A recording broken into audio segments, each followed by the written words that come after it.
minasyaitonirrajim. Bismillahirrahmanirrahim. Wallahi arsalahu rasulahu bil huda wa dinil haq liyuzhirahu 'alal dini wa kafa billahi shahida. Asyhadu an la ilaha illallah wa asyhadu anna Muhammadar rasulullah. Rabbi ishrah li sadri wa yassir li amri wahlul 'uqdatam min lisani yafqahu qawli. Assalamualaikum warahmatullahi wabarakatuh.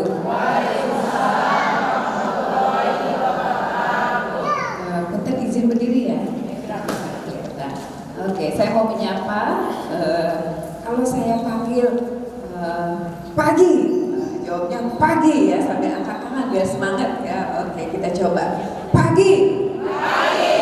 Masih belum kompak. Pagi. Pagi. Oke, nanti kalau sapaannya semangat pagi. Pagi-paginya 3 kali. Pagi, pagi, pagi, saya semangat. Allahu Akbar. Siap ya? Semangat pagi. Pagi, pagi, pagi, saya semangat. Allahu Akbar. Alhamdulillah. Itu namanya inkantasi supaya semangat. Karena sudah dari tadi ya, sudah ada doa, sudah mendengarkan marawis, bagus sekali ya. Maklum kita sudah sebagian besar masalah seperti saya ya, sudah mulai mudah dimawar. Biar semangat. Oke, tema hari ini apa ya?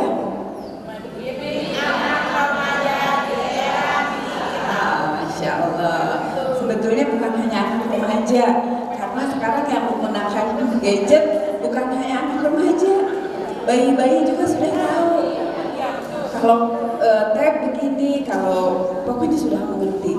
Ya, terutama kita di era pandemi kemarin yang dulunya bisa diet gadget gitu ya, katanya bisa diet gadget, sekarang boro-boro diet, belajarnya juga memang pakai gadget gitu ya, dan itu yang akhirnya menimbulkan banyak masalah. Tadi sudah disampaikan perkenalan saya, sudah disebutkan ya, intinya mungkin saya ingin sampaikan bahwa ketika saya menjadi seorang ibu, saya tidak belajar bagaimana menjadi seorang ibu. Saya kuliahnya tadi jurusan apa? Teknik mesin. Berapa tahun kuliah teknik mesinnya? 5 ditambah 3, 8 tahun. Kan D3 dulu, 8 tahun. Jadi bayangkan berapa semester itu? 16 semester. Biar cepat banyak ya, pinter. 16 semester belajar mengurus tentang benda mati mesin, betul? Saya menjadi dosen teknik mesin juga 12 tahun. Begitu tahun 2000 punya anak, nangis. Suami kerja di majalah Hidayatullah, saya jadi pegawai negeri di Bandung. Sampai suatu malam, saya pernah menyampaikan ini juga beberapa puluh tahun lalu di sini ya. Sebagai pengantar mungkin banyak yang baru ketemu dengan saya. Begitu punya anak nih, diapain nih bayi?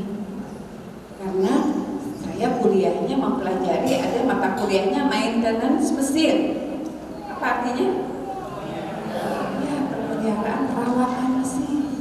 Saya belajar merawat mesin 16 semester, benda mati.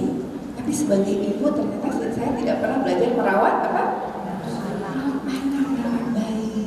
Jadi sejak itu yang membuat saya tersadar betapa ternyata kita sebagai orang tua, baik ibu maupun ayah, lebih banyak belajar untuk profesi di dalam rumah atau di luar rumah.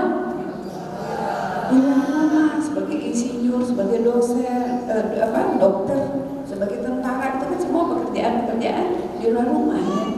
Ada yang bergelar sarjana keibuan, sarjana keayahan, sarjana kesuamian, sarjana keistrian. Sekarang lagi ramai sekali di media sosial untuk para ibu 2 hal. Apa? Ada 4 huruf disingkat. Apa? ADRT. Satu lagi apa? Tentang apa? Lagi ramai banget, lagi viral. Selain KDRT tentang apa? Tentang pelakor. Perselingkuhan itu? Nah, itu viralnya di mana? Di media sosial, semuanya tentang digital. Sampai hal-hal yang sangat aib juga dibongkar. media sosial. Saya hanya lihat sekilas-sekilas, tapi masya Allah ya. Jadi itulah kenapa kita harus banget ya belajar parenting. Ya, saya merasa bagaimana kita bisa mendidik anak-anak kita ya di era sekarang. Kalau kita sendiri tidak terus mengupdate diri, ya, sedangkan kemajuan zaman sangat luar biasa ya. Sekarang supaya apa sih pengaruh gadget ya, saya akan melakukan sebuah demo. Siapa yang suka rela maju ke depan. Ini buku yang saya tulis. Saya menulis sekitar 40 buku. Ini yang buku parentingnya ada 6 dan ada satu yang ditulis bersama anak-anak remaja ya. Ini bukunya judulnya Install Your Good Habit with Al-Quran. Bagaimana menginstall kebiasaan positif dengan menggunakan Al-Quran. Ada yang berkenan maju ke depan? Simulasi nanti saya kasih hadiah buku. Masya Allah. Terima kasih Ibu, dengan Ibu siapa? Ibu Dewi ya. Ibu RW, Masya Allah. Ibu RW-nya semangat ya. Dengan kerudung kuningnya yang keren banget ya. Boleh maju ke sini ya Bu ya. Nah, saya akan lakukan sebuah simulasi. Jadi ini gadget ini handphone ya. Semua sudah tahu apa pengaruhnya terhadap tubuh kita. Ya, Ibu sudah sarapan Ibu? Sudah. Sudah sarapan ya, nasi goreng apalagi Bu? Oh, roti, Masya Allah. Tadi lontongnya enak sekali ya, terima kasih, Masya Allah. Alhamdulillah. Jadi ini nanti kita lihat ya, Ibu mau izin tangannya direntangkan begini. Nanti saya akan cek kalau sudah sarapan, tentunya sudah ada kekuatan.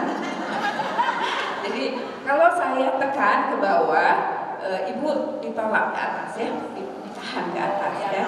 Ini belum pakai handphone dulu ya. Mohon izin tadi namanya Ibu Dewi ya. Ibu Dewi bagus ya, Kang Dewi juga lagi ramai juga. Ditahan ya Bu ya. Jadi kalau saya tekan Ibu, gimana caranya supaya saya nggak bisa menjatuhkan tangan Ibu? Kita coba.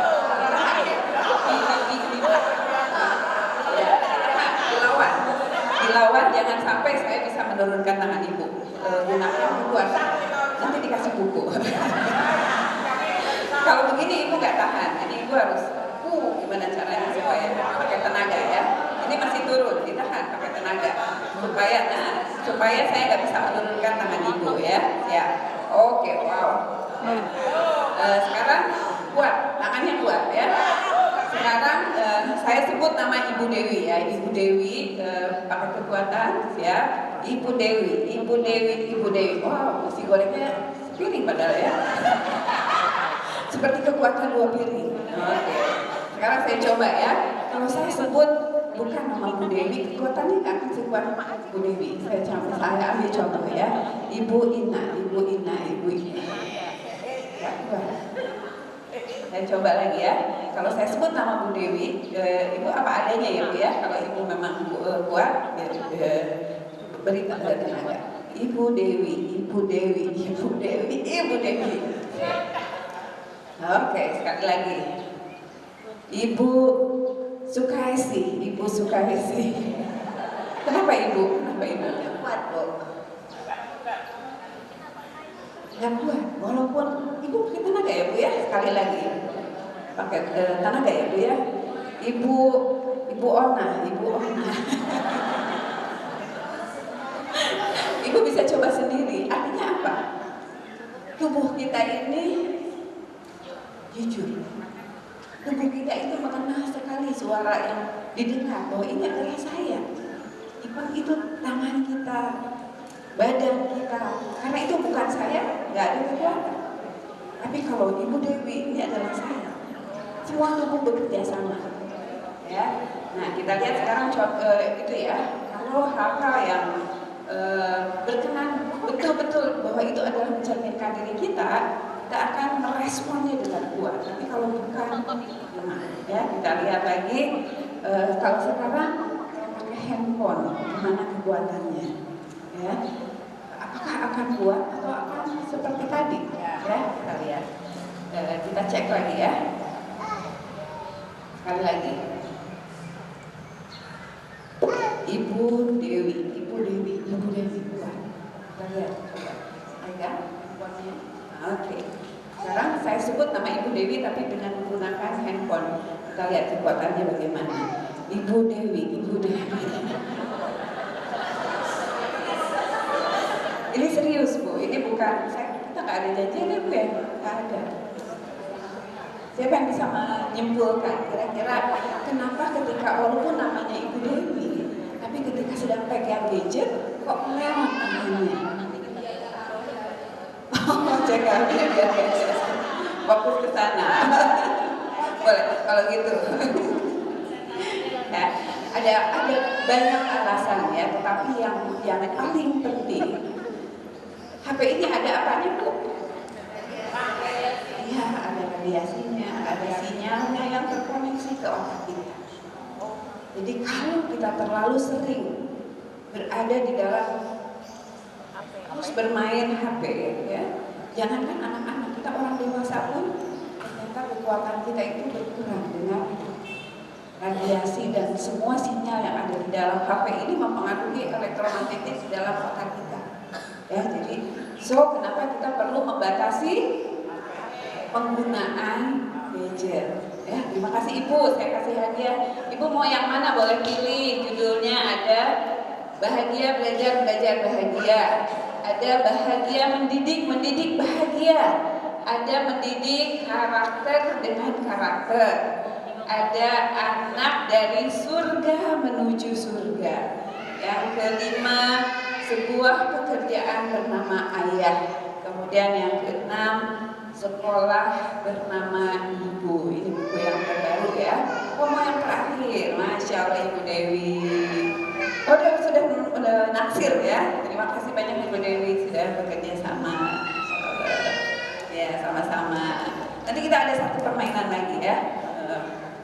Oke. Alhamdulillah ya. Tadi dari simulasi ini semoga menginspirasi kepada anak-anak kita bahwa ternyata berlama-lama dengan menggunakan gadget ini bisa menimbulkan bahaya. Ya, seperti apa sih bahayanya? Coba kita lihat ya. Oke ya. Kita sebagai orang tua tugasnya apa? Ya, ini kami menyusun di Kemendikbud buku panduan seri mendidik anak di era digital. Ini ada sebuah quotes ya, tugas orang tua mempersiapkan anak menghadapi zamannya. Ya. Kita sebagai orang tua apakah sudah mempersiapkan anak untuk menghadapi era digital saat ini dan era kedepannya? Ini sama dengan ucapannya siapa? Ali bin Abi Thalib ya. Ali bin Abi Thalib mengatakan didiklah anak sesuai zamannya. Sehingga kalau kita menggunakan cara-cara mendidik orang tua kita dulu itu sudah kurang update, maksudnya karena memang beda. Zaman dulu nggak ada gadget ya, sekarang ada internet dan lain sebagainya, ada game, sehingga prinsip-prinsip utamanya sama, tetapi harus ada penyesuaian terhadap zaman saat ini. Oke, lanjut. Nah, sebenarnya apa sih manfaat teknologi digital? Ya sangat bermanfaat ya. Jadi sebagai informasi, membangun kreativitas, untuk berkomunikasi. Kalau kita mudik nggak bisa pulang ke orang tua, kita gunakan apa menghubungi orang tua? Ya, bisa telepon, bisa video call, itu tentunya sangat bermanfaat. Akan tetapi, kita harus hati-hati kalau kita tidak paham bagaimana apa saja yang ada di dalam digital ini bisa sangat membahayakan ya. Kita lihat. Lanjut. Ya, ini katanya ini sangat mengkhawatirkan ya. Rata-rata anak-anak bahkan ada yang sampai 18 jam di depan layar laptop, layar HP. Sampai sekarang main bola pun bukannya main bola di lapangan, tapi main bola di HP. Masak juga di HP. Main-main kasih makan ternak aja di HP. Kira-kira apa dampaknya kalau anak-anak kita kehidupan nyatanya itu berhubungan dengan HP terus? Tadi ya, selain berbahaya kepada tubuh, dia jadi tidak bergerak, tidak apa lagi, tidak bersosialisasi. Ya, nih lanjut lagi. Nah, ini anak sebagai generasi digital ya. Jadi anak-anak kita dilahirkan, begitu lahir aja udah ngelihat orang tuanya pegang HP, betul? Kalau saya baru punya HP udah kerja ya, tahun 2000-an baru bisa beli HP. Jadi kita nggak tahu dulunya pakai HP, tapi anak-anak sekarang bayi-bayi tadi sudah megang HP. Oleh karena itu penting sekali ya bagaimana supaya tidak menjadi kecanduan ya. Ada namanya digital addictive ya, tidak boleh sampai ketagihan. Ada yang tahu berapa jam kalau kategori ketagihan dalam sehari? Jangan belum sampai 24 jam, 6 jam aja itu sudah. Kalau kita menggunakan 6 jam itu sudah termasuk kecanduan katanya.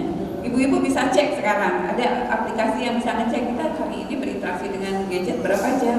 Kita aja seringkali apalagi yang bisnis online ya, yang buat konten-konten reels, TikTok sekarang, wah itu udah jawab-jawab pesanan, jawab-jawab pesan dari netizen ya, itu masya Allah membuat waktu kita benar-benar sangat tersita ya, sehingga mereka disebutnya sebagai digital native, penghuni asli era digital. Sedangkan kita pendatang, disebutnya sebagai apa? Imigran, sebagai pendatang di era digital. Jadi yang penghuni era digital kita apa? Anak-anak kita. Anak-anak kita, mereka lahir di era digital. Kalau kita itu pendatang, karena dulu ini bukan generasi digital, makanya kita gaptek betul ya. Kita gaptek, ketinggalan sama anak-anak kita ya. Oke, lanjut lagi. Nah, ini dampak fisik, ada yang sampai karena begini terus ya. Tangannya pun jadi. Nah, next, apalagi dampaknya? Lanjut. Nah, ini tadi terhadap otak ya.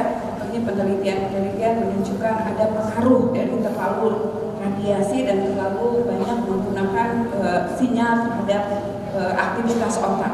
Lanjut.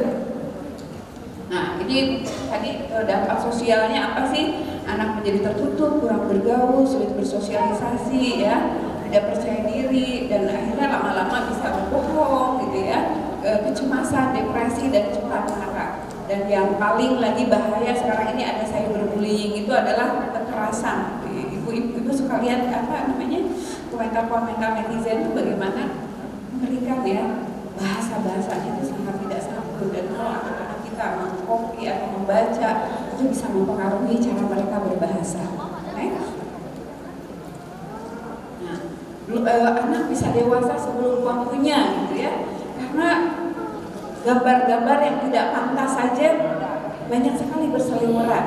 Dan yang paling mengkhawatirkan sekarang adanya fenomena LGBT. Ada yang tahu singkatannya apa LGBT? Ya, penyimpangan dalam hubungan seksual. Dulu negara-negara itu hanya sedikit yang melegalkan. Sekarang hampir sudah lebih banyak negara yang melegalkan. Tujuan para LGBT ingin seluruh penduduk dunia ini lebih dari 50% adalah LGBT, supaya mereka menjadi normal dianggapnya. Kita yang normal ini nggak normal. Kan mereka nggak mau dianggap penyimpangan, mereka nggak mau dianggap sakit jiwa, sehingga target mereka gimana caranya supaya yang lesbi, yang gay, yang transgender itu lebih dari 50%, itu sampai masuk ke kampus-kampus, masuk ke sekolah-sekolah. Ibu-ibu kalau cek ya, seperti Peduli Sahabat, Menanti Mentari, itu grup di Facebook yang jumlahnya jutaan, ribuan ya, yang para suaminya itu SSA. Ada yang tahu SSA? Same sex attraction. Jadi sebetulnya menikah hanya untuk status. Jadi istrinya itu hanya untuk simbol, sedangkan si suaminya punya bukan will tapi pil. Jadi punya pria idaman lain. Dan ini banyak sekali. Mereka ternyata seperti itu ya, dan mengerikan. Ketika saya baca, bukan hanya di komunitas umum, bahkan di komunitas masjid pun saya mendengar keluhan seorang remaja laki-laki. Bu katanya kalau bukan ibu curhat, saya kalau sedang sholat berjamaah di masjid, ada sedang sholat, saya membayangkan orang di kiri kanan saya itu depan belakang itu nggak pakai pakaian.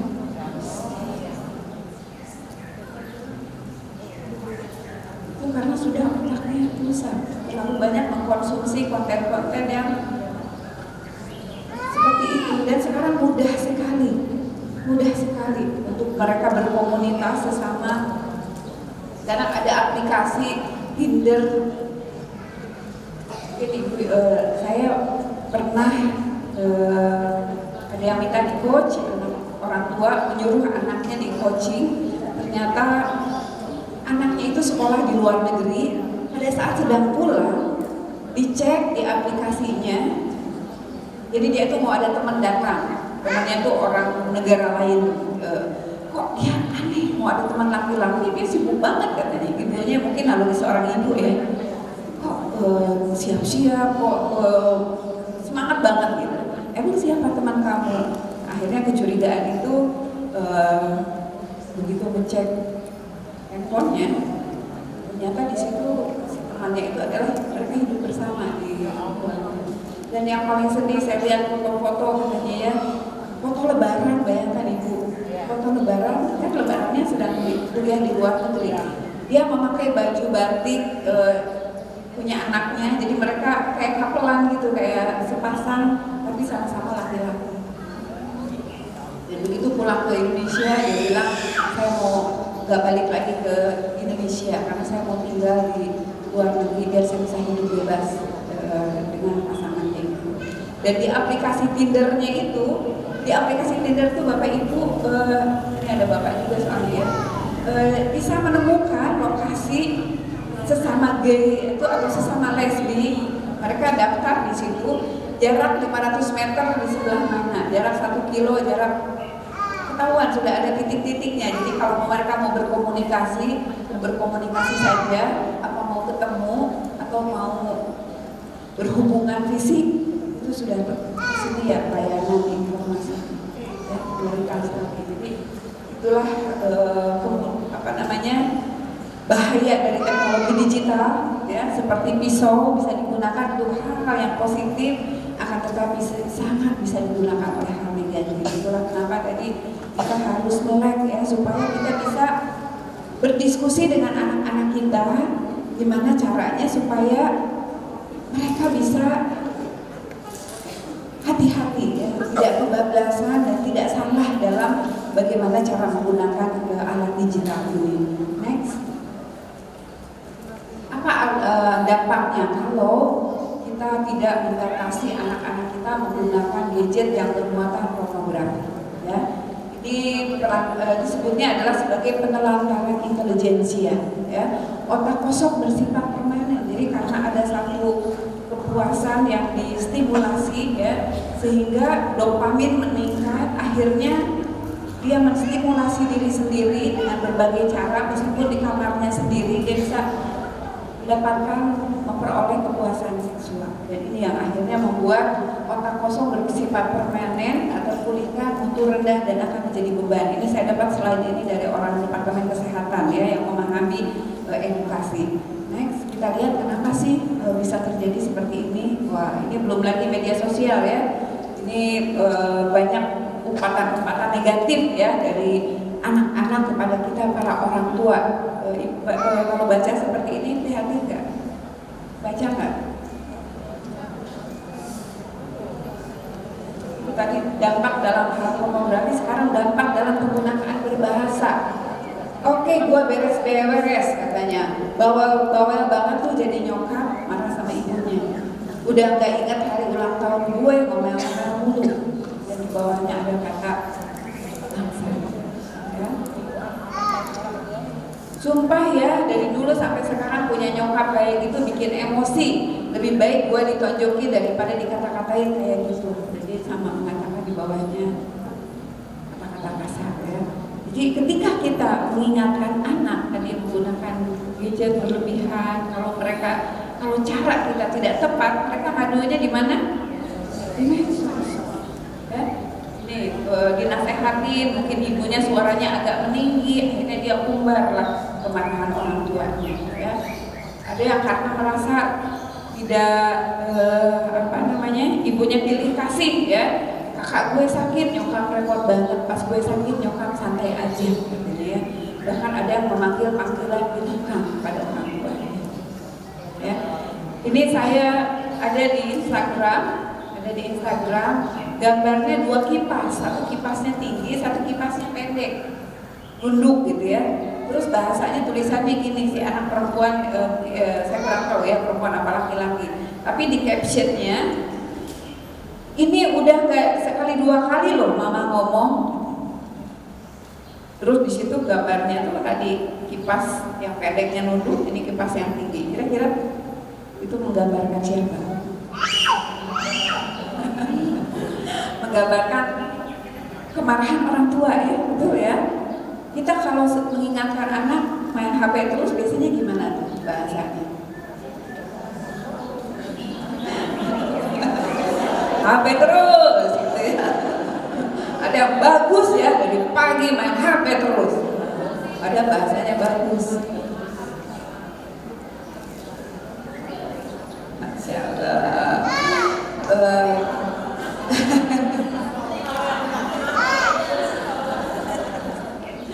Ya, ini sekarang gimana tekniknya ya? Kita belajar bagaimana teknik supaya anak-anak kita, supaya kita ketika mengasih tahu kepada anak dengan cara yang baik dan tidak membuat anak-anak posting begini di media sosial gara-gara ibunya ngomel-ngomel. Ya, oke. Ada kita sama-sama gerakan ya. Good feeling, sama-sama digerakkan. Good feeling, good action. Good feeling, good action. Bad feeling, bad action. Good feeling, good action. Oke, siapa yang tahu artinya? Good feeling, good action.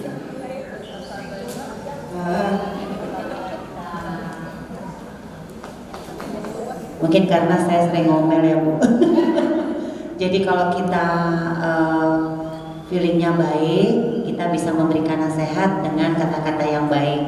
Kalau kita nggak mood, keluarnya sudah mungkin kata-kata yang tidak baik. Kasih dong 2 jempol buat Ibu Dewi. Ya, luar biasa. Tadi kalau kita bicaranya feelingnya lagi nggak bagus, action tindakan kita juga nggak bagus. Kira-kira tatapan mata kita, wajah kita menyenangkan atau menyeramkan? Menyeramkan ya. Kalau kita katanya jadi kayak bertanduk, berasap ya. Kalau kita memberitahu anak dalam keadaan emosinya nggak bagus, ya, kata-katanya juga akhirnya kata-kata yang nggak bagus, ya. Itu dari satu sisi good feeling, good action. Feeling kita harus baik supaya action kita baik. Sekarang dari sisi anak, siapa yang mau menjelaskan? Ada kesamaan, tapi anak juga bagaimana? Kita ingin perilaku anak baik atau buruk? Baik. Supaya perilaku anak baik, nah apanya yang harus diperbaiki? Ada yang mau menjelaskan? Dari good feeling, good action. Oke. Mungkin apabila anak itu bagaimana kita, artinya kalau apa yang kita inginkan kepada anak baik, mungkin yang kita perbaiki dulu adalah orang tuanya dulu. Bagaimana memberikan contoh, memberikan perilaku terhadap anak kita. Terima kasih. Ibu Angga, keren ya. Kasih jempol juga Bu Angga. Bu RT, waduh pantesan jadi pemimpin ya. Ini karena memang mereka proaktif, mereka berani ya. Oke. Betul juga, jadi kitanya dulu yang harus baik ya, menjadi contoh supaya anak-anak kita mengikuti ya. Sekarang dari sisi generasi mudanya nih, kalau generasi mudanya nih tadi good feeling, good action. Kira-kira kalau perasaannya denger nih orang tuanya bicaranya baik, akhirnya perilakunya bagaimana? Keperasaannya gimana? Nyaman gak? Enggak, akhirnya perilakunya gak baik. Tapi kalau emaknya bicaranya baik-baik, sehingga keperasaannya bagaimana? Baik, perilakunya kan baik juga ya. Jadi kompromi dari orang tua dan anak. Jadi kunci supaya perilaku anak baik, maka kita buat perasaan anak juga baik supaya perilaku baik. Saya ambil contoh yang gampang aja ya, misalnya begini. Pulang sekolah, nih, pulang sekolah, anak lempar tas. Oh, tasnya dilempar. Ya, drama, tasnya dilempar. Ibunya lihat tasnya dilempar, biasanya reaksi ibu gimana? Biasanya gimana kalimatnya? Wah, itu mah ibu jarang yang begitu. Kebanyakannya nih ibu-ibu yang belum ikut parenting bagaimana? Ada yang maaf gitu ya, ada yang begitu. Kebanyakannya seperti apa? Ya ada, tapi kebanyakannya gimana? Kenapa tuh ditaruh tasnya dilempar-lempar gitu ya? Bahkan ada yang lebih ekstrim bu, ada yang bilang gini katanya, apa namanya? Itu kan tasnya mama beli mahal, kenapa dilempar-lempar nanti mama nggak beli lagi tasnya? Banyaknya seperti itu ya. Kira-kira kalau anak tadi perilaku anak baik atau buruk? Buruk ya, lempar-lempar tas. Kalau sikap kita seperti tadi itu memperbaiki perasaannya atau memperburuk perasaannya? Perasaannya. Kira-kira perilakunya akan baik atau makin buruk? Makin buruk. Ya, kunci supaya perilaku anak buruk, maka kita harus memperbaiki dulu apanya? Perasaannya dulu. Ya, kalau kita ngomel, marahin, kenapa sih tasnya kok dilempar-lempar itu betul? Anaknya merasa ibunya sayang dia atau sayang tas? Sayang tasnya. Yang dikandung 9 bulan itu anak apa tas? Ya, karena ibunya lebih memperhatikan tas daripada memperhatikan anaknya. Ya. Jadi tadi kenapa perilaku anak buruk? Karena perasaannya sedang buruk, bad feeling, bad action. Tugas kita memperburuk atau memperbaiki? Memperbaiki. Ya, jadi tugas kita memperbaiki. Gimana caranya supaya memperbaiki perasaannya? Ekspresi wajah kita gimana? Nah, tadi ya. Atau berempati kepada anak ya. Ada masalah apa gitu ya, apa yang terjadi anak soleh, kita berempati ya, apa yang terjadi, apakah ada masalah, nangis ya, oh lagi sedih, mau dipeluk sama bunda, sama umi, atau mau minum minuman segar ya, itu memperbaiki perasaannya. Kira-kira kalau sudah baik perasaannya, anak-anak bisa bicara nggak? Bisa. Iya, tadi mainan aku direbut sama teman aku. Oh sedih ya, mainannya direbut. Ya, udah kalau udah tenang, kasih makan, kasih minum, terus kira-kira nanti tasnya diambil nggak? Diambil lagi ya, karena dia tahu seharusnya nyimpan tas itu di mana. Tapi seringkali kita ketika anak melakukan kesalahan, kita memberitahu lagi, tasnya bukan ditaruh di situ, tasnya kita udah 100 kali mama nggak ngasih tahu tas. Refleks ya. Pada anak bukan nggak tahu, anak tahu seharusnya naruh tas di mana, tapi perasaannya lagi nggak nyaman. Dia perlu dibantu untuk supaya perasaannya nyaman dan dia akan kembali tenang.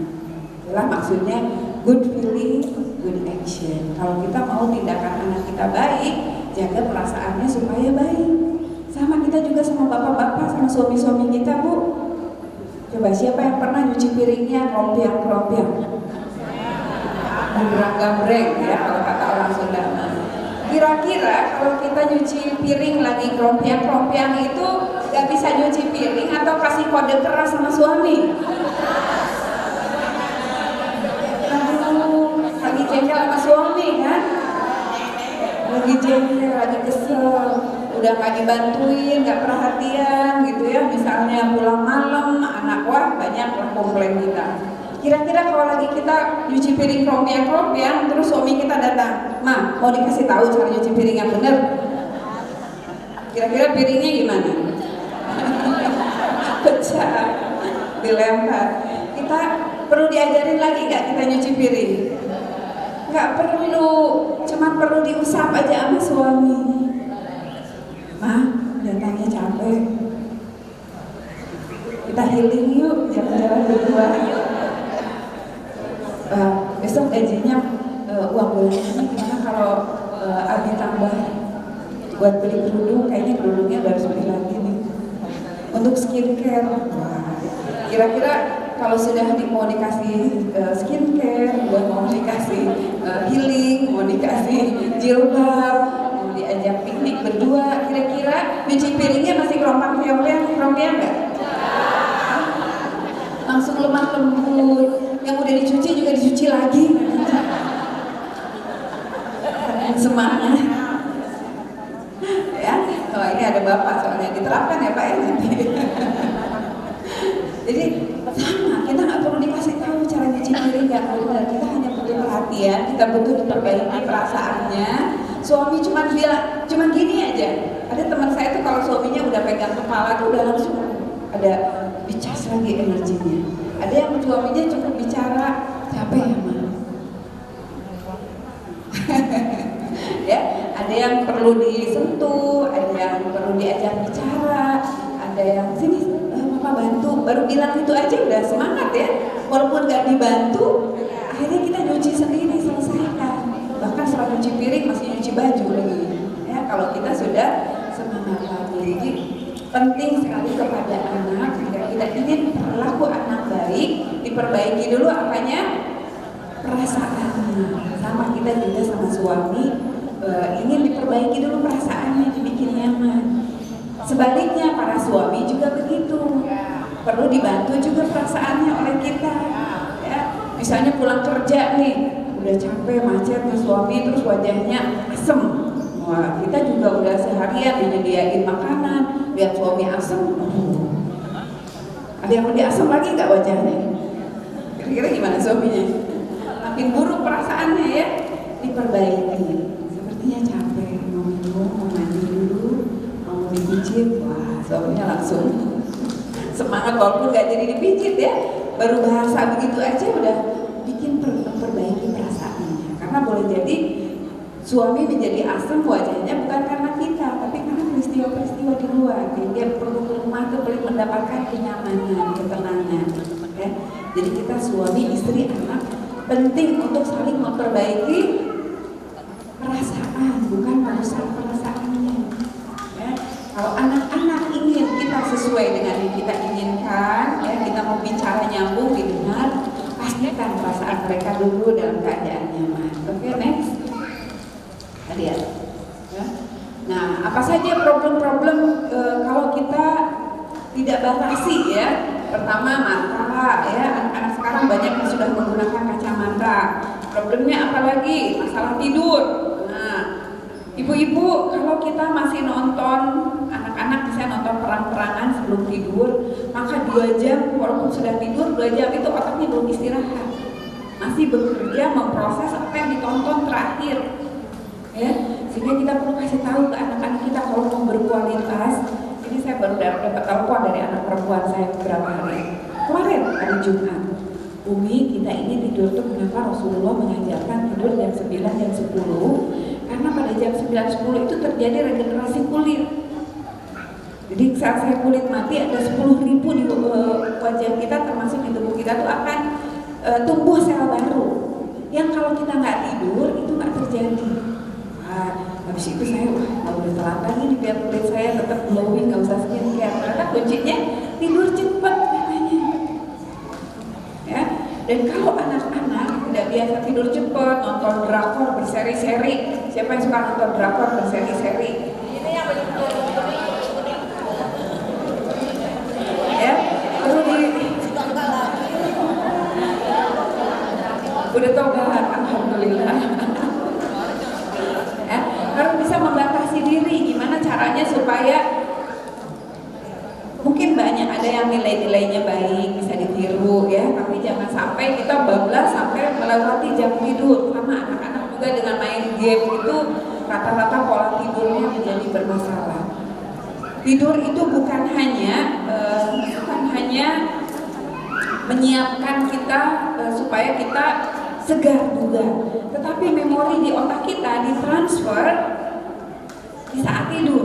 Jadi supaya memori jangka pendek disimpan ke memori jangka panjang, itu kita harus tidur cukup. Kalau kita nggak tidur cukup, belum di save dulu, nanti memorinya hilang. Makanya banyak yang mudah lupa karena kurang tidur, ya. Jadi yang terbaik adalah pukul 9 ke 10 sudah tidur, jam 3 pagi itu udah bangun. Kalau terus Pak 3 pagi udah bangun, karena melatonin ini ada sel kulit di tubuh kita yang akan aktif sebelum matahari terbit, sebelum 2 jam sebelum matahari terbit, itu akan membuat otak kita aktif. Walaupun kita tidur di pagi hari, kita nggak rileks, nggak istirahat, karena otaknya sudah keburu aktif, ya. Jadi ini dengan gadget, dengan di era digital ini, hati-hati kita jadi sulit tidur. Siapa yang mengalami insomnia, susah tidur, ya? Boleh jadi itu ada masalah kejiwaan. Saya baru menterapi ada seorang ibu yang sulit tidur karena ternyata suaminya KDRT, ya, sehingga susah tidur. Jadi masalah-masalah itu harus diselesaikan, jangan ditimbun, pura-pura dilupain aja. Masalah nggak bisa dilupakan, ya. Masalah itu harus diselesaikan, ya, supaya kita bisa berjalan ke depan. Oke, next masalah. Nah, ini konsentrasi, ya, konsentrasi. Kalau anak-anak kita mau pinter, sampaikan kepada mereka bahwa tadi supaya bisa konsentrasi, fokus, main gadgetnya jangan kelamaan, tidurnya harus cukup, ya, dan tadi dampaknya supaya kesehatan mata juga terjaga, sehingga pada akhirnya menurun prestasi belajar, ya, karena terlalu banyak entertainnya. Oke, lanjut. Perkembangan fisik, ya, fisik juga ada yang jadi membungkuk. Nah, keponakan saya beberapa waktu lalu dilamar oleh seorang laki-laki yang gamers, yang pemain gamenya tuh yang sering ikut lomba-lomba. Itu udah kelihatan ke postur tubuhnya pun udah membungkuk begini, karena anaknya satu-satunya laki-laki dimanja, dibulakin apa aja gitu, ya. Dan akhirnya alhamdulillah ketika melihat keponakan saya sudah melihat ini kecenderungannya sudah mengalami kecanduan gadget, itu akan menjadi ayah dari anak-anak. Nanti kalau polanya seperti itu, anaknya pun akan meniru, ya. Jadi hati-hati nih anak generasi sekarang dalam memilih pasangan, pastikan apakah tidak addicted, ya, tidak kecanduan game, karena sulit untuk mengatasinya, ya. Harus ada digital detox, harus ada camp dan lain sebagainya untuk mencabut, memisahkan dari gadgetnya, ya. Ada yang sampai mau membakar rumah karena sama orang tuanya dibatasi gadgetnya, ya, ngancem. Laptopnya sama handphonenya diambil, dia bilang kalau nggak dibalikin lagi saya mau bakar rumah. Dia udah nggak berpikir kalau mereka rumahnya dibakar mau tinggal di mana, saking karena udah nggak bisa memutus kecanduan. Bahkan ada seorang hadir di salah satu webinar saya, seorang ibu dan suaminya mengatakan anak saya umur 24 tahun kecanduan game, yang kalau tidur itu nggak bisa tidur kalau nggak dengar suara tembakan-tembakan. Jadi bahkan dalam keadaan tidur pun dia harus sambil mendengarkan bunyi tembakan. Usianya 24 tahun, seharusnya 24 tahun sudah berkeluarga, sudah dewasa, sudah menghasilkan, sudah produktif, ya. Bahkan katanya di Cina ini yang kecanduan itu mereka pakai pampers dewasa, nanti nggak mau bolak-balik ke toilet, nggak mau berhenti, ya. Ini dampaknya. Next, apalagi tadi sosial, ya, cenderung menyendiri. Dan bagaimana dengan perkembangan otak dan hubungannya dengan penggunaan media digital. Penting bagi anak-anak untuk menyeimbangkan antara bermain di perangkat digital dan bermain di dunia nyata, ya. Jadi kalau jarang berkomunikasi langsung, anak-anak kita nggak peka. Kalau lihat wajah udah cemberut, oh dia nggak suka, oh ya saya harus bersikap bagaimana, nggak tahu, dia nggak bisa membaca wajah karena jarang berinteraksi tatap muka, ya. Itu namanya kecerdasan emosionalnya sudah rendah, sudah turun, sudah berkurang, ya. Penelitian telah menunjukkan bahwa penggunaan media digital bisa menunda perkembangan bahasa anak, terutama untuk anak-anak usia 2 tahun dan di bawahnya. Di Amerika saja, ibu-ibu sayang, 0 sampai 2 tahun no screen. Layar HP, layar komputer, layar TV itu dilarang untuk anak 0-2 tahun. Ya, kita lihat ada kalau nggak salah saya masukkan next. Ya, nanti mungkin ada. Di sini coba lihat ada 24 juta anak ya pecandu internet, tidak tidur selama 3 hari dan memakai popok dewasa tadi ya. Hanya untuk bermain game, bahkan sampai ada yang memotong tangannya karena dia nggak tahan kecanduan gadget. Lalu akhirnya bilang kepada ibunya, mama ambil pisau dari dapur, mama aku baik-baik aja, tapi dia ambil pisau dan memotong tangannya. Karena dia nggak tahu gimana caranya menghentikan kebiasaan. Ketemu oleh polisi, disambungkan lagi udah nggak bisa nyambung, ya, karena sudah setelahnya mungkin ya. Kalau dirupiahkan bisa sangat mahal di digital detox ini. Next. Nah, kenapa tadi pornografi berdampak kepada otak sangat membahayakan? Ini ada neuroscientist namanya Donald Hilton. Dia mengatakan perumpamaan orang-orang yang mengkonsumsi pornografi baik di game maupun di film-film ya, itu seperti mobil yang melaju dengan kecepatan tinggi kemudian menabrak benda yang sangat keras. Otak frontal lobes-nya atau executive function-nya menjadi memblesak. Jadi kayak gitu dia pingsan. Jadi otak bagian depannya tidak bisa punya cita-cita yang baik, tidak bisa merencanakan masa depan, tidak bisa membuat tidak bisa bersikap bijaksana. Ya, bayangkan kalau anak-anak kita sudah kecanduan dan otaknya seperti ini, dia sudah tidak bisa lagi bersikap santun kepada orang tuanya, ya. Tidak bisa bersikap baik kepada orang lain, tidak bisa menjadi seorang atasan yang baik, tidak bisa menjadi pasangan yang baik, ya. Ini yang perlu dikhawatirkan. Next. Ya, oleh karena itu gunakanlah perangkat digital secara bijaksana. Saya punya sekolah perempuan, namanya Sekolah Muslimah Humaira. Saya memperlakukannya ada SIM G. Jadi ada SIM A, SIM B. Apa artinya SIM A, SIM B? Surat izin menggunakan motor atau mobil. Nah, saya mengatakan kepada mereka, gadget ini seperti kendaraan. Surat izin menggunakan gadget. Jadi gadget ini seperti mobil atau motor. Kalau tidak bisa menggunakannya, gimana akibatnya? Bisa nabrak, bisa jatuh ke jurang, ya? Karena nggak bisa mengendalikannya.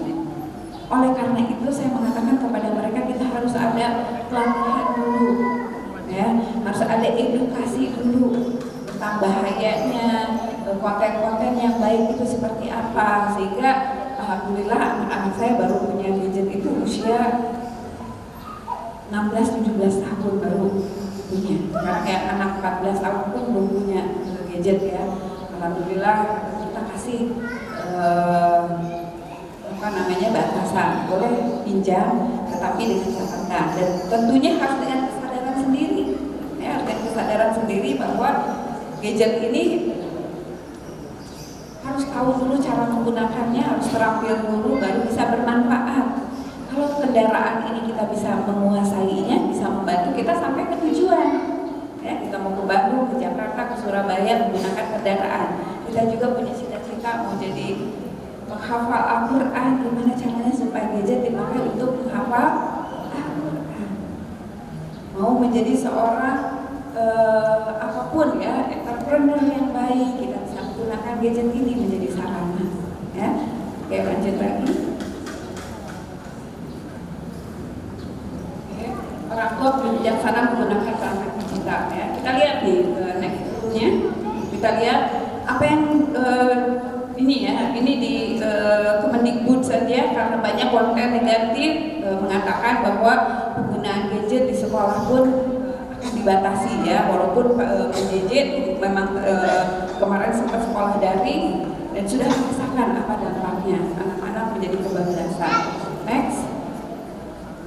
Kita lihat di luar negeri ya, lihat Bos Apple aja yang menciptakan Apple, yang menciptakan iPhone, dia juga sama melarang keponakannya, bahkan kalau anaknya sudah besar-besar ya, menggunakan di media sosial. Ya, orang-orang yang menciptakannya pun lihat, sekolah tanpa komputer disukai sekolah petinggi Silicon Valley. Silicon Valley ini adalah orang-orang yang hebat yang di bidang teknologi digital di luar negeri. Dia memilih sekolahnya sekolah yang nggak pakai komputer, yang nggak pakai laptop.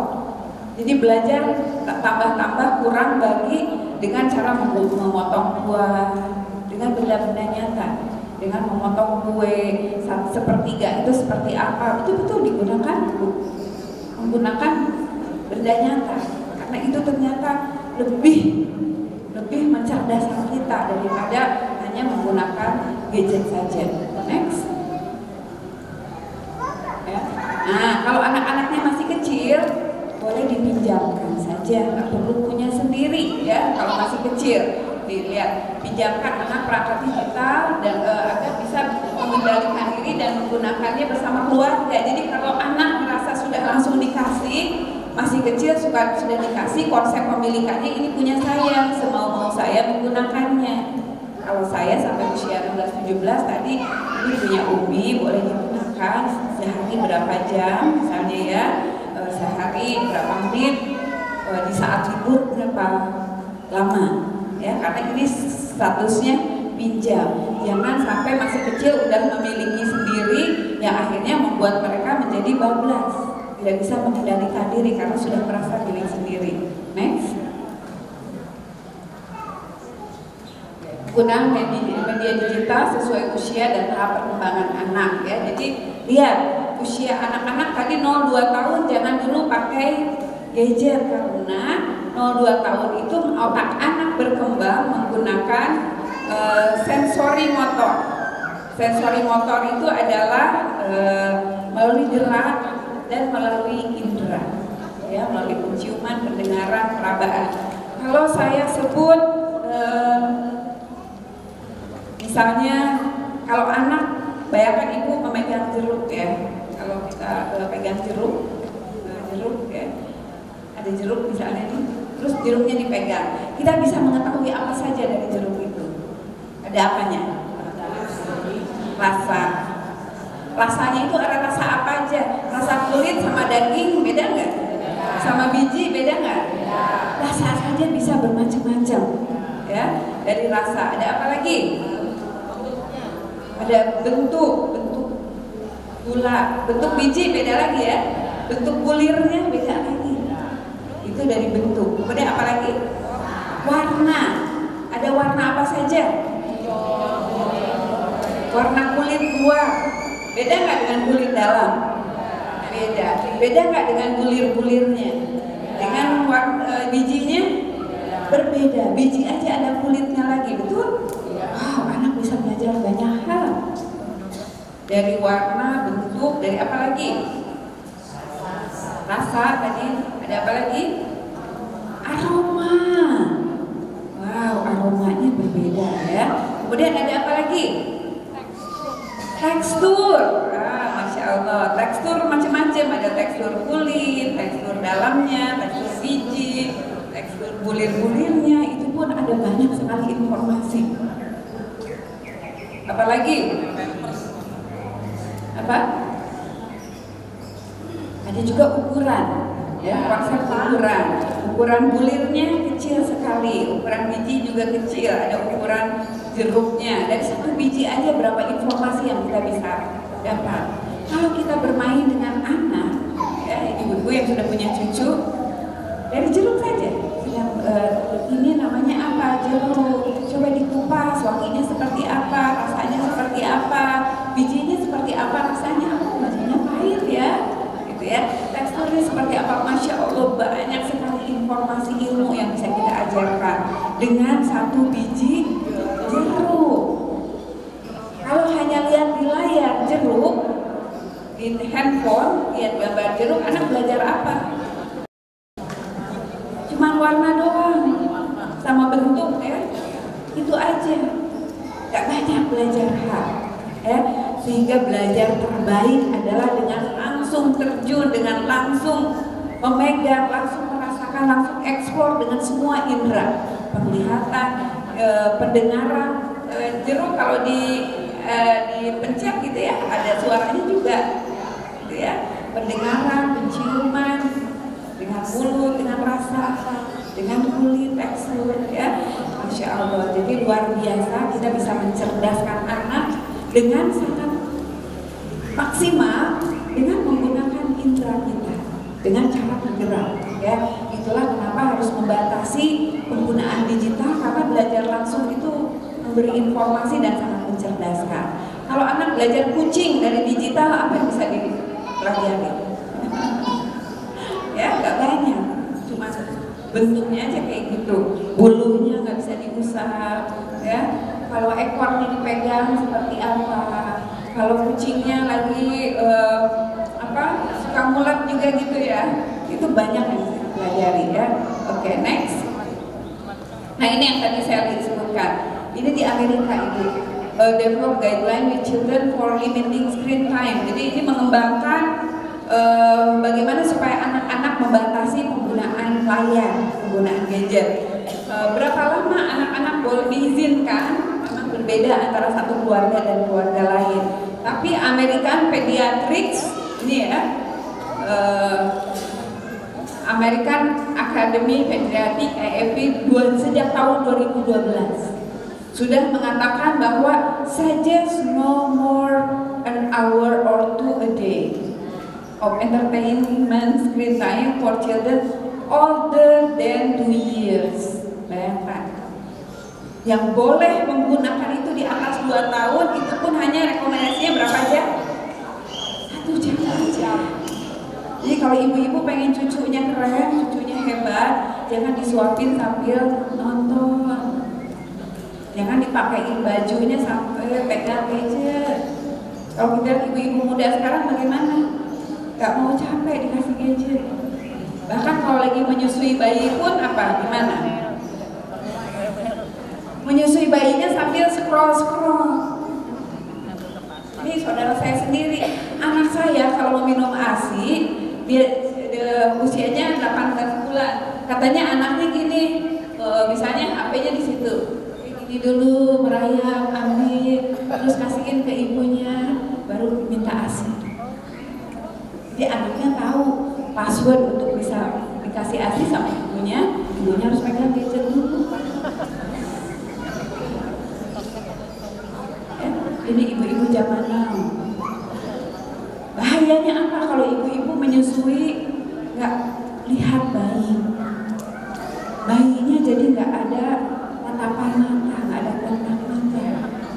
Kalau kita mata sama anak, jadi komunikasi nyambung. Anak lakukan salah baru kita lihat aja. Iya mau maaf ya tadi aku nggak ngerjain PR, baru lihat aja. Padahal kita nggak ngapa-ngapain, kompleks karena kita ada kontak, ya. Tapi kalau kita nggak pernah lihat anak, karena kita asik scroll anak, nggak ada bondingnya. Kita teriak-teriak juga, kita pakai fisik, nggak mempan. Ibu-ibu tahu kan ada yang membuat setelan wajah kita tuh seperti ini. Ya, ada orang yang wajahnya tuh kayak sumeh, kalau orang Sunda, kalau Jawa tuh sumeh ya. Jadi senyum smiling face. Jadi kayak senyum, lagi biasa aja kayak senyum. Tapi ada anak yang lagi nggak marah pun kayak bete, bibirnya melengkung ke bawah. Nah, apa yang membuat anak kita ada bibirnya smiling face, ada yang kayak bete? Itu apa yang menentukan? Siapa? Perasaannya tapi dibentuk oleh siapa? Ibunya pada saat kapan? Pada saat menyusui. Karena baru lahir tuh anak nggak tahu, senyumnya tuh spontanitas, senyum sosial, spontan aja. Tapi lama-lama dia tahu kalau saya senyum, dibalas senyum sama ibunya. Kalau ibu senyum, dia juga akan senyum. Nah, kalau selama menyusui ibunya banyak senyum,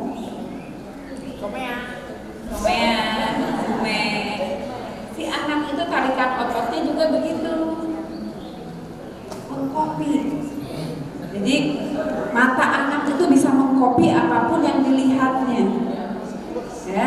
Jadi kalau tatapan ibunya melihat dia dengan penuh kasih sayang, dengan tatapan semangat, dengan tatapan optimis, nah kamu pasti jadi orang yang soleh, jauh lebih baik dari ayah dan ibu. Nah tatapan optimis ini akan terbawa sama anak. Ketika di sekolah, siapa yang bisa maju ke depan baca Al-Fatihah? Aku bu guru, aku ustazah, aku bisa.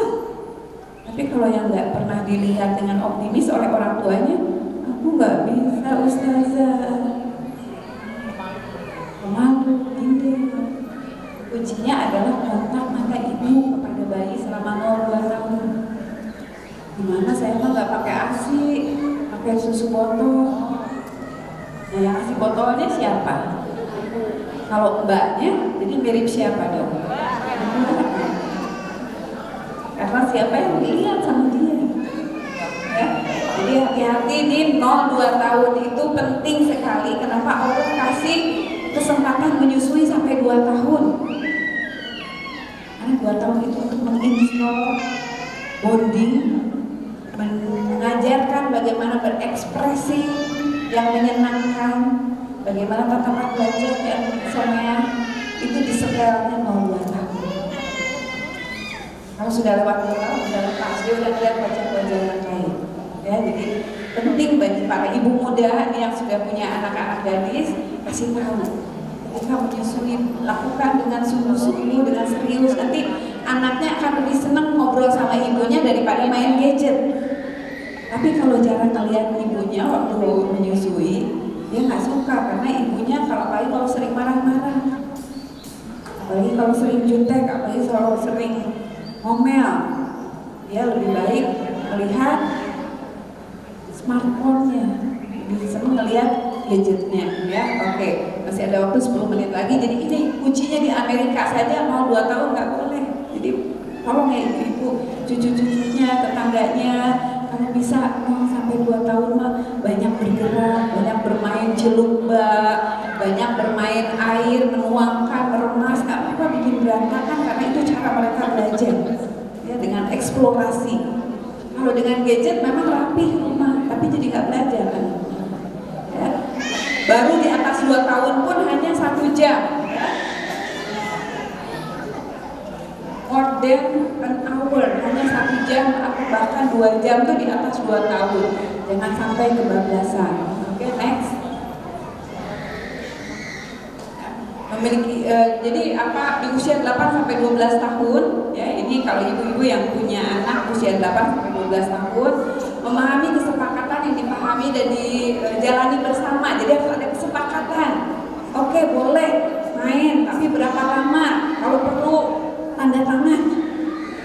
Kalau misalnya melanggar, diambil dulu. Nah itu seperti itu tuh harus dikomunikasikan lebih dulu. Ya, jadi ada kesepakatan dan paham dan konsisten.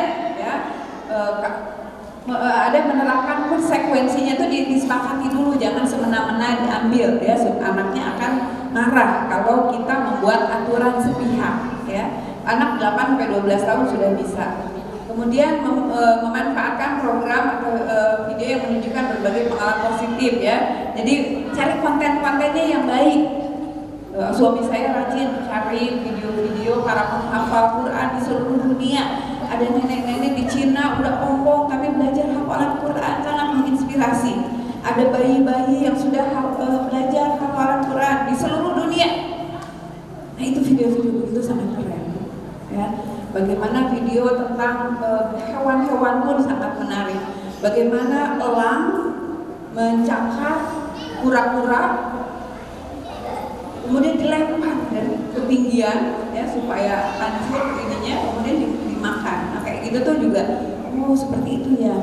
Ada banyak konten-konten positif yang kita bisa gunakan dan kita diskusikan setelah itu. Setelah nonton sama-sama kita diskusikan dengan mereka ya. Kemudian mendiskusikan perilaku baik dan tidak baik dari karakter di media yang mereka kenal. Kita bisa diskusi tadi nonton apa, nonton Ipin Upin, apa yang manfaat yang bisa diambil dari nonton Ipin Upin, apa manfaat yang bisa diambil. Kita diskusi. Habis nonton ini apa manfaatnya? Dan kuncinya orang tua harus punya waktu, betul nggak? Harus punya waktu untuk anak. Kalau nggak punya waktu, akhirnya anak membangun makna dari apa yang dia tonton sendirian tanpa pendampingan, ya. Oke, diskusikan hal-hal terkait peran laki-laki dan perempuan tadi ya, tentang LGBT. Sekarang lihat ada di acara-acara laki-laki tapi pakai baju perempuan ya, banyak sekali. Kita jelaskan itu tidak sesuai kodrat, mungkin lucu tetapi lucunya itu tidak mengedukasi ya. Itu next. Oke. Menghindari tayangan program media digital yang menampilkan agresivitas ya, yang agresif, yang ada penelitiannya anak-anak yang sudah nonton kekerasan dikasih bonekanya ditinju-tinju. Itulah kenapa sekarang muncul HDRT.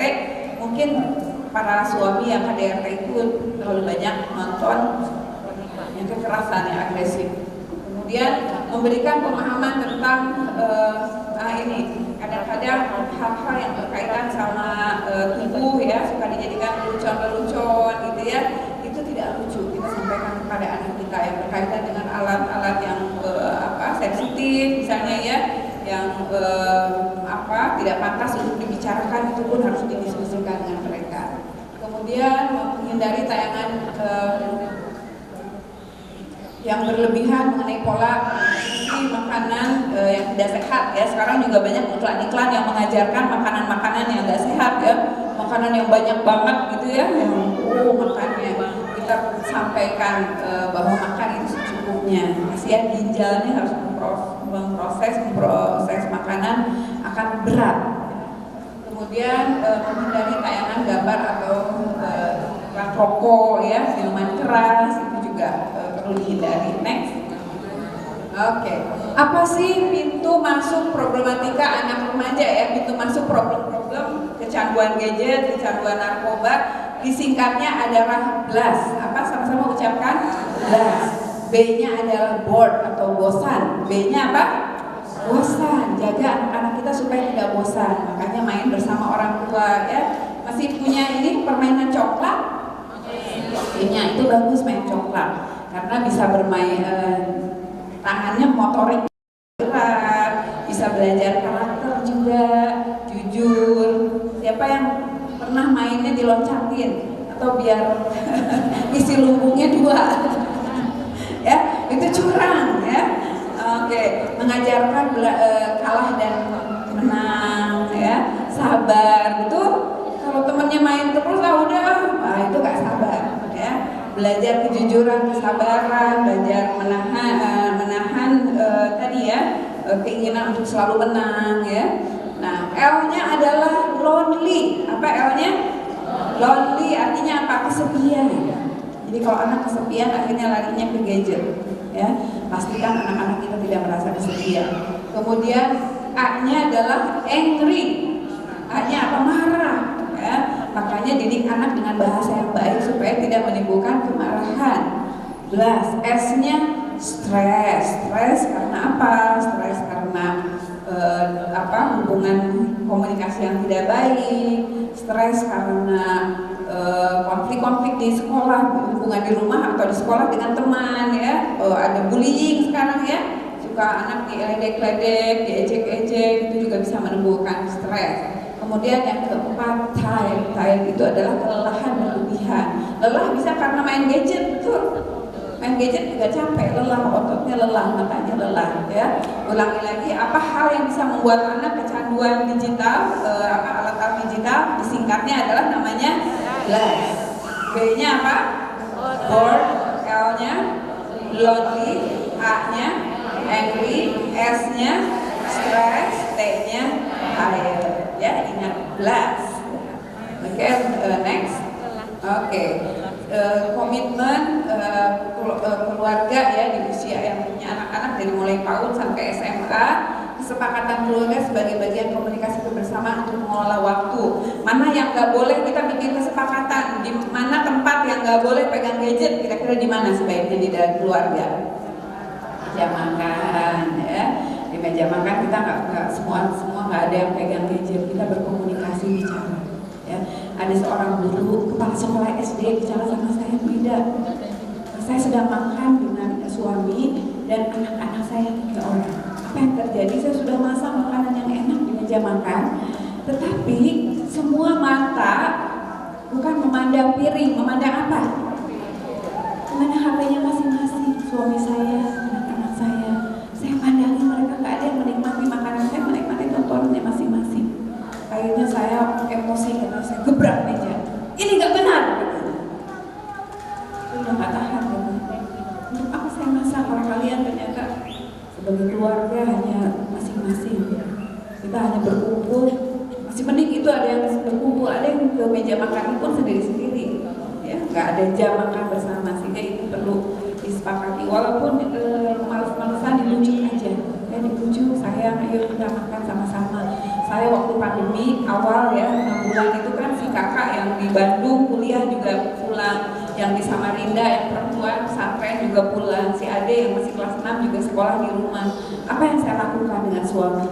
Sepakat setelah sholat subuh kami duduk bersama ngariung untuk membahas apa saja. Ya, setelah membaca hadis atau membaca kisah, kita komitmen hari ini kita ada 5 orang di rumah.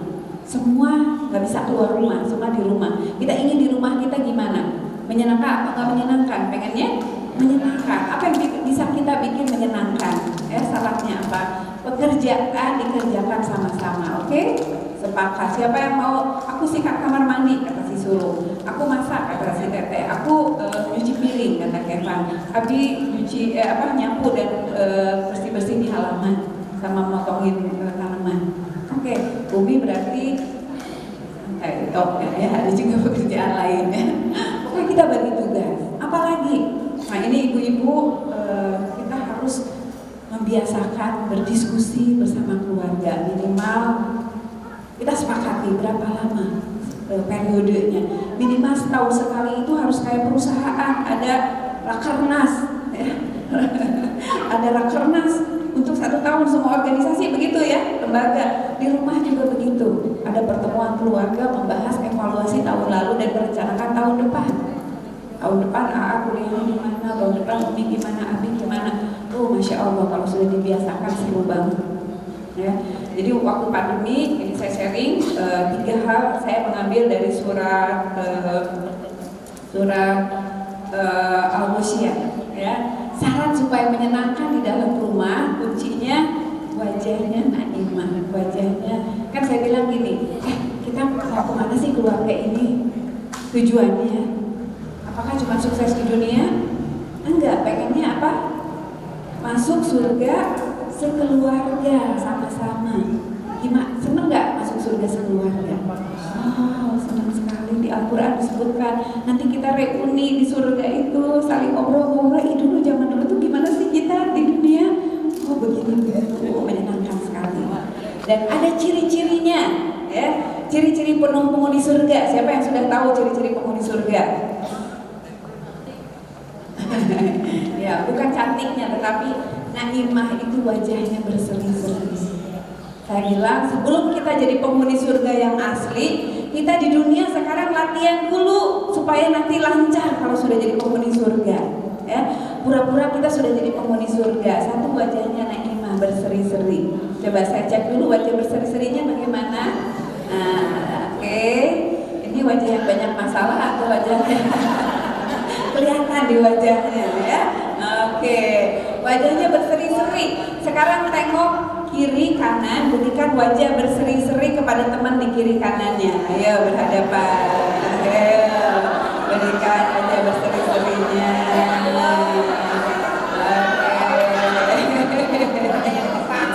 Oke. Angkat tangan kanannya, ya.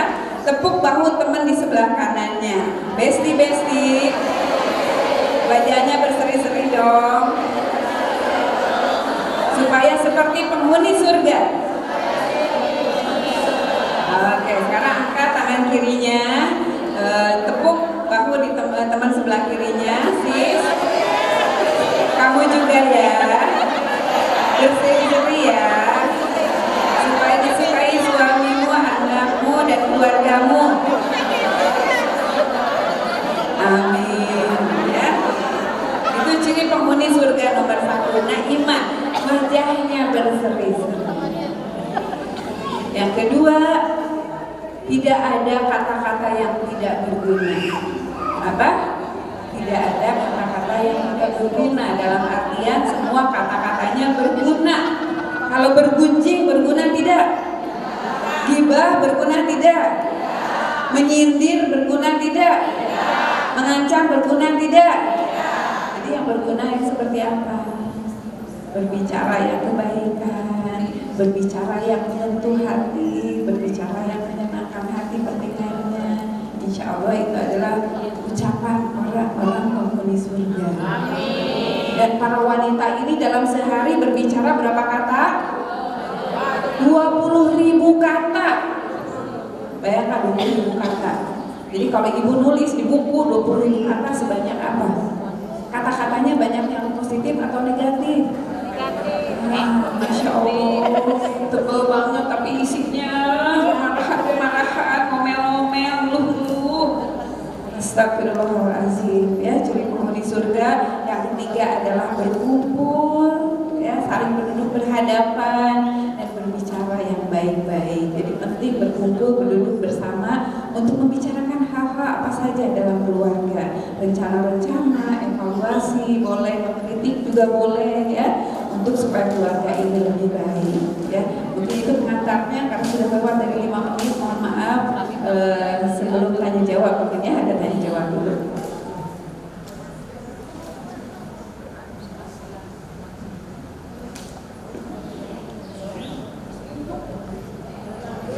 Baik, terima kasih Teteh untuk materi awalnya. Ibu-ibu, selanjutnya kami akan membuka pertanyaan untuk termin pertama 3 orang penanya. Pertama Ibu Nurhayati, orang tua punya musuh yaitu ponsel. Kiatnya supaya anak tidak ketagihan. Yang kedua Ibu Titi dari RT 04, ada anak yang tiba-tiba senyum, ketawa, berlebihan, apakah itu sudah termasuk dengan kecanduan gadget? Dan yang ketiga Ibu Reni, nyambung ya, apabila anak sudah ketagihan, apa yang harus kita lakukan dan kemana atau bagaimana? Baik, kita tunggu jawaban. Terima kasih Ibu Nurhayati ya, dari RT 8 3 berapa? 3. Oke ya, tadi saingan katanya ya di rumah, gimana caranya supaya bisa mengalihkan anak-anak tidak kecanduan ya. Saya mengajarkan ini nih, ada afirmasi ketika anak bangun tidur ya, sama-sama kita gerakan ya. Ini gerakannya. Hari ini, sama-sama diucapkan. Hari ini.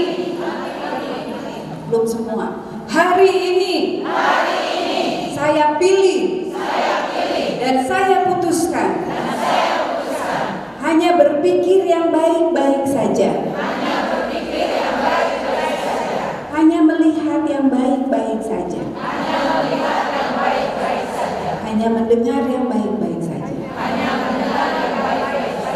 Hanya mengucapkan yang baik-baik saja. Hanya merasakan yang baik-baik saja. Hanya melakukan yang baik-baik saja. Karena Allah. Atas izin Allah. Aku sayang Allah. Wahai diri, kita bekerja sama ya. Aku sayang diri ini. Kami ajarkan di sekolah Muslimah Humairah, saya ajarkan di rumah bagaimana anak-anak mengafirmasi diri supaya dia menyentel satu hari ini betul-betul hanya memilih hal-hal yang baik. Ya. Ini kami sharingkan kepada para mahasiswa ya. Mau dicoba lagi? Sekali lagi ya. Jadi, ya. Bismillahirrahmanirrahim. Hari ini saya pilih dan saya putuskan hanya berpikir yang baik-baik saja, melihat yang baik-baik saja, hanya mendengar yang baik-baik saja, hanya mengucapkan yang baik-baik saja, hanya merasakan yang baik-baik saja, hanya melakukan yang baik-baik saja. Karena Allah,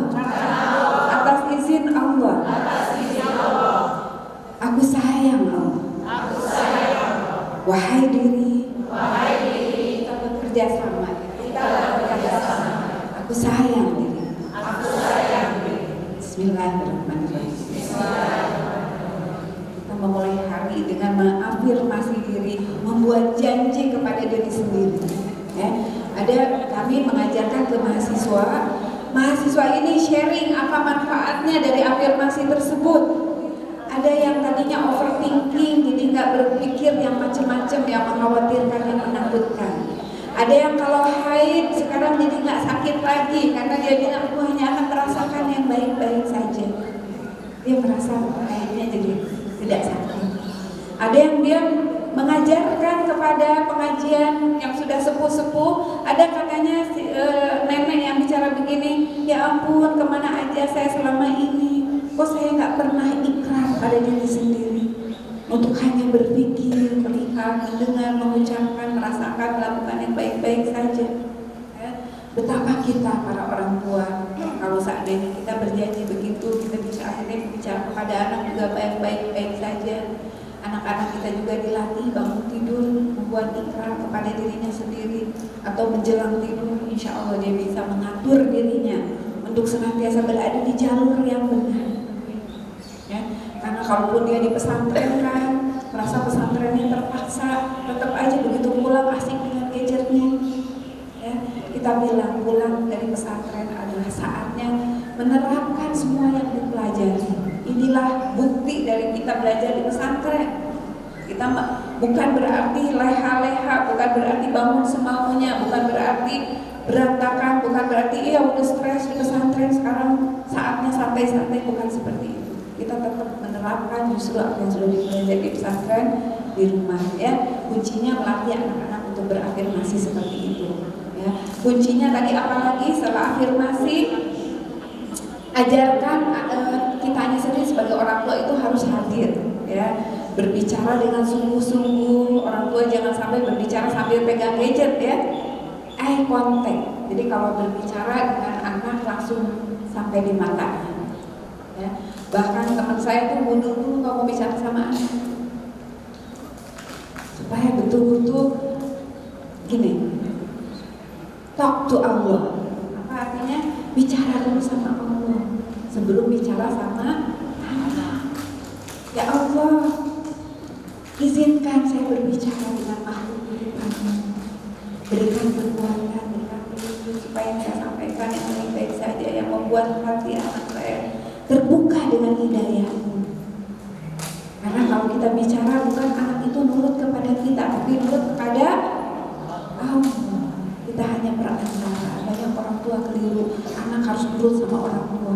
Orang tua itu perantara. Kuncinya orang tua juga nurutnya sama Allah. Ya, jangan sampai salah orientasi. Ada orang tua juga yang terlalu mempertuhankan anak adalah segalanya. Bukan, segalanya itu Allah. Ya, jadi kalau misalnya anak melakukan kesalahan, jangan kita emosi karena kita ini hanya khawatir kita keliru, kita berbuat tidak amanah kepada Allah.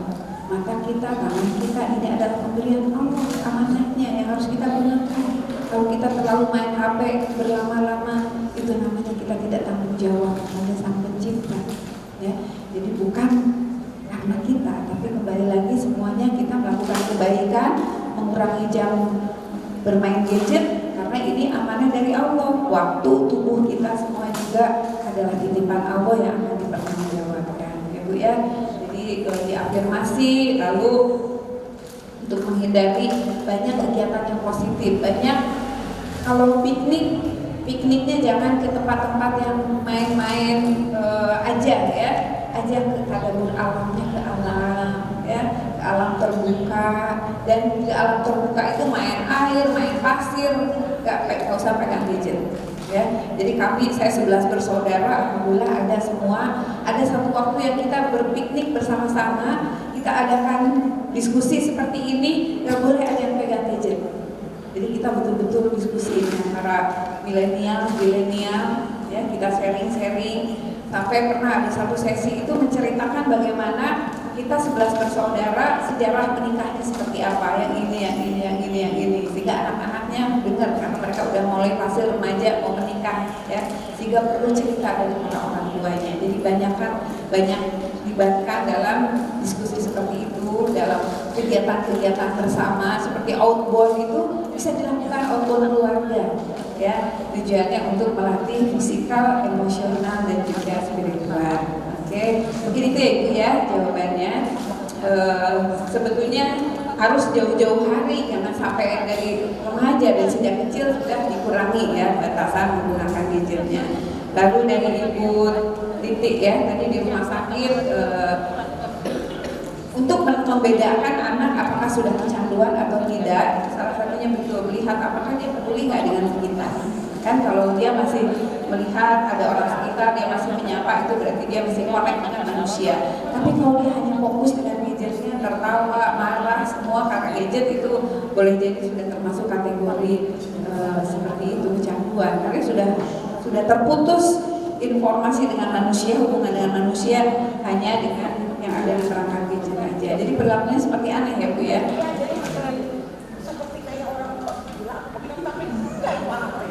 Iya.